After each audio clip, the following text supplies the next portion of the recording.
Hello, it's Sidney Kean again with Chapter 3 of Pinocchio by Carlo Colodi. It was a wild and stormy winter's night. The thunder was tremendous and the lightning so vivid that the sky seemed on fire. Pinocchio had a great fear of thunder, but hunger was stronger than fear.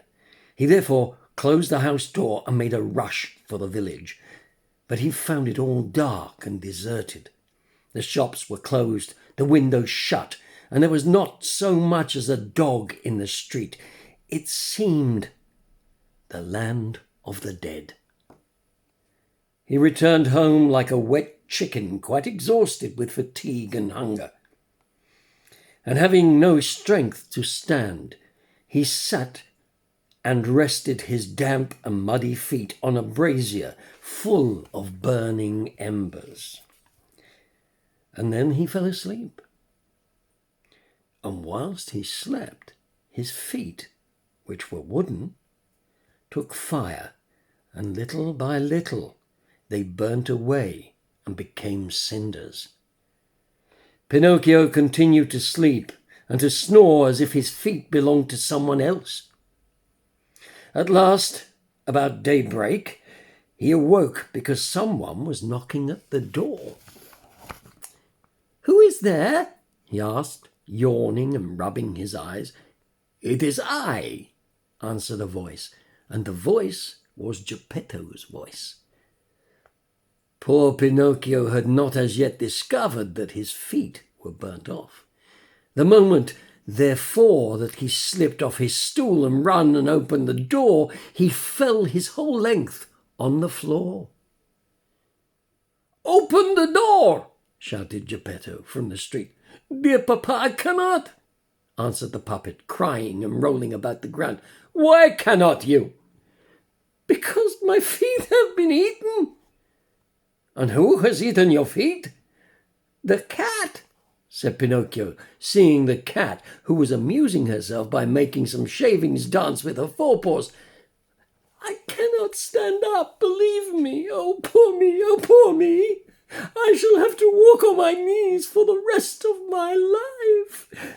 Geppetto, believing that all this lamentation was only another of the puppet's tricks, thought of a means of getting to an end to it, and climbing up the wall, he got in at the window. He was very angry. But when he saw his Pinocchio lying on the ground and really without feet, he was quite overcome.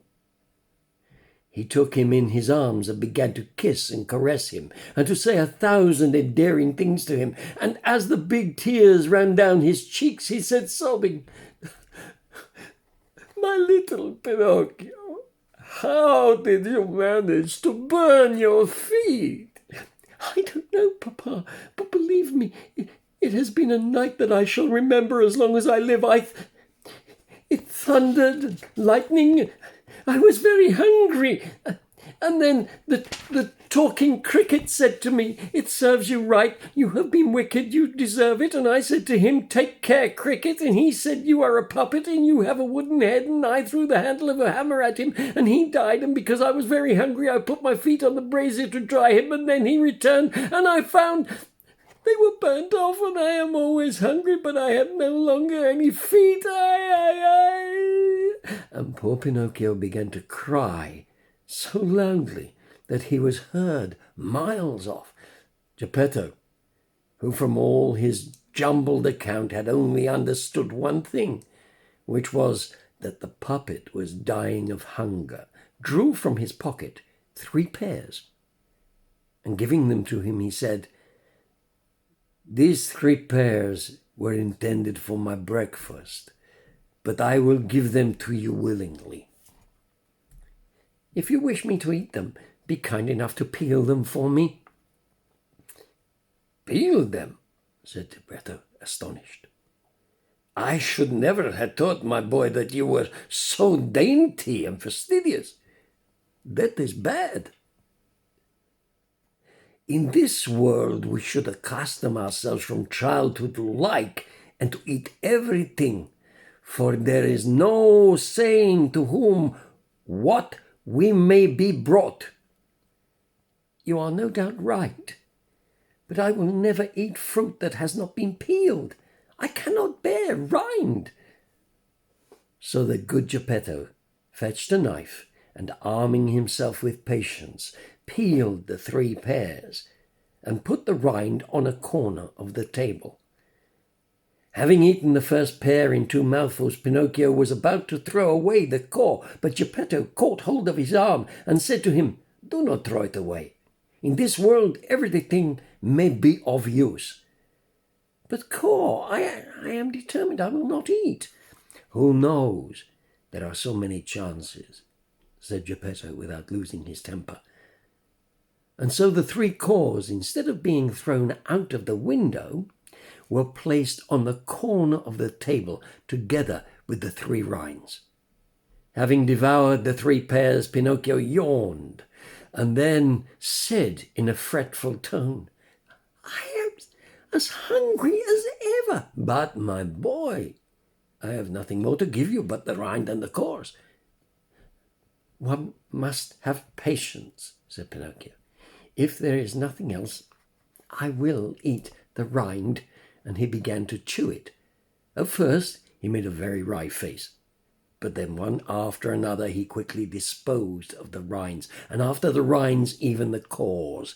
And then he said joyfully, "Ah, now I feel comfortable." "You see now," observed Geppetto, "that I was right when I said to you that it did not do to accustom ourselves to be too particular or too dainty in our tastes.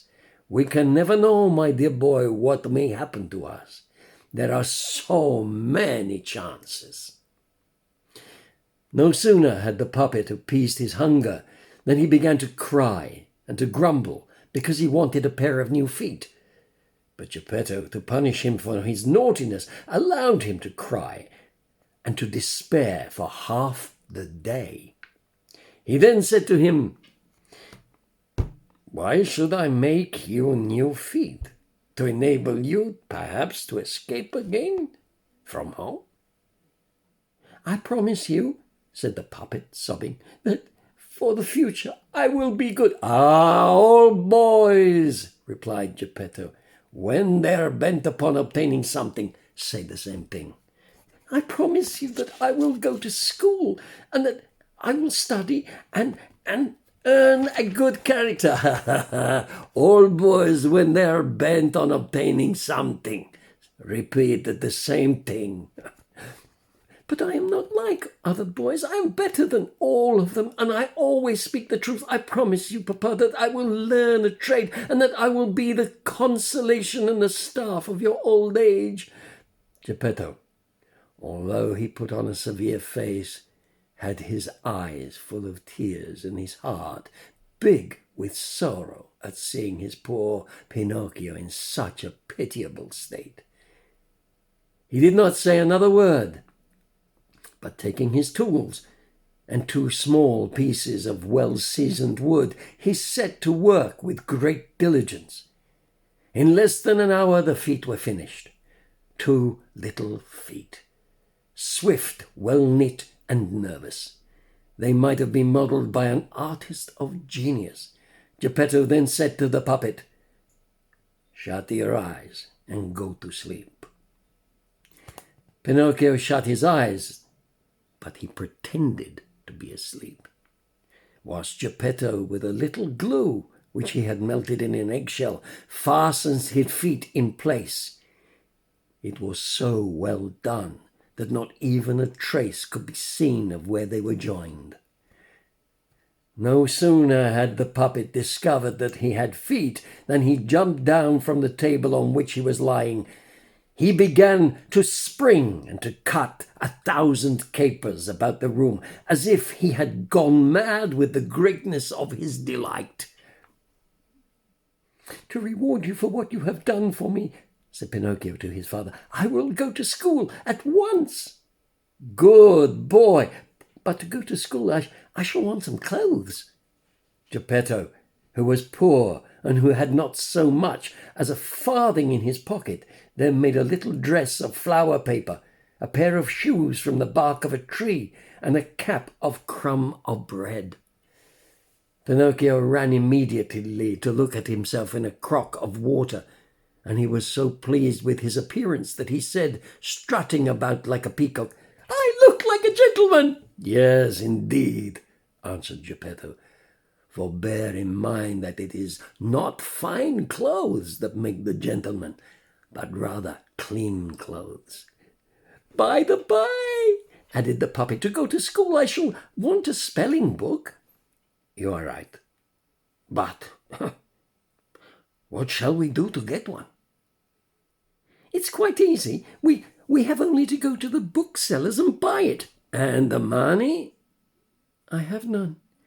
"No more have I," added the good old man very sadly.